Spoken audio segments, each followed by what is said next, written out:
Hello guys, and after 9 days, ito yung inumpisahan nila. Ito open lang to before.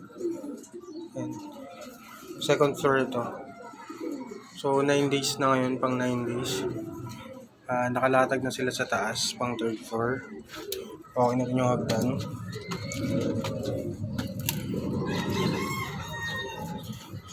Okay na rin, buhos na lang to bukas.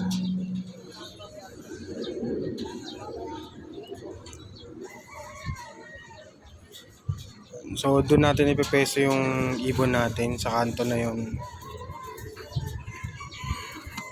Dapat mag-fourth floor pa to, kaya lang di na kinaya.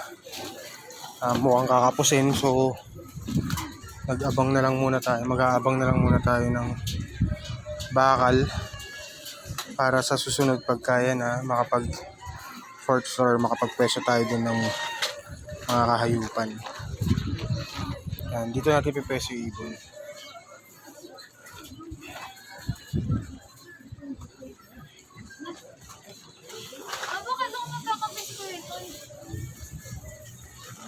Hello to my guys, welcome to my vlog.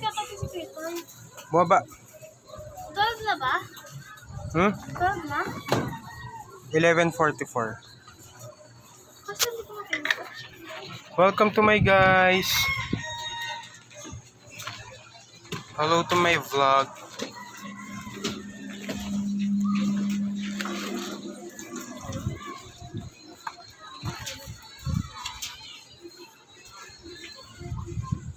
Yan nga pala guys yung abandonadong kalapatian. Medyo na napabayaan, nagkasakit kasi yung may-ari. And tinamad, kinain kasi ng daga lahat ng mga ibon niya. Ayan o. Ayan yung isa. Wala nang laman yan. Puro balahibo na lang, kaya walang amoy. Ito yung kulungan niya dati. Kinain ng daga.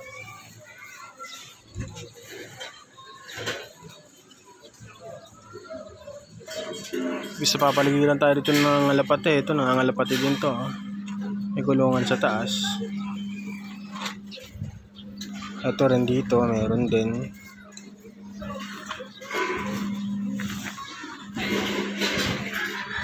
Tapos yun, yung malaki na yun. Tatabunan ng sanyog. So, ito, nagkakalapati din yan. Ito rin, puro kalapati din. So maraming nag-iibon dito guys. Pero sa atin naman, fancy, hindi tayo nagpapalipad.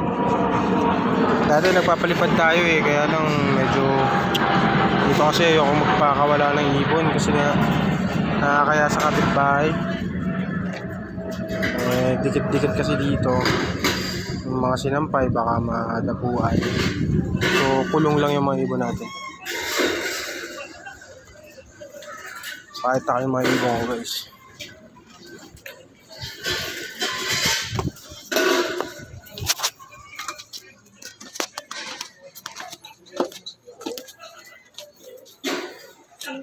In the meantime guys, andun muna yung mga ibon ko. So lahat sila ay 5, 7, 9, 10, 11, 12, 13, 14, 15. So 19. 19 lahat ang ibon natin, lahat classic oriental frill. 4 lang yung breeder ko dyan.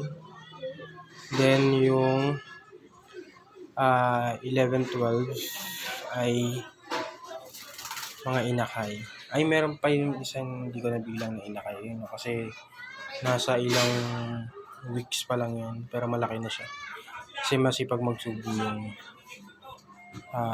mag-asawa. So ayan, siksikan muna sila kasi wala pa akong wala pa akong mga kulungan.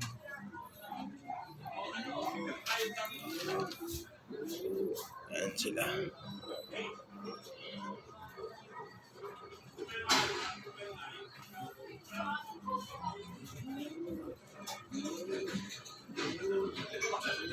Okay, kain muna tayo guys.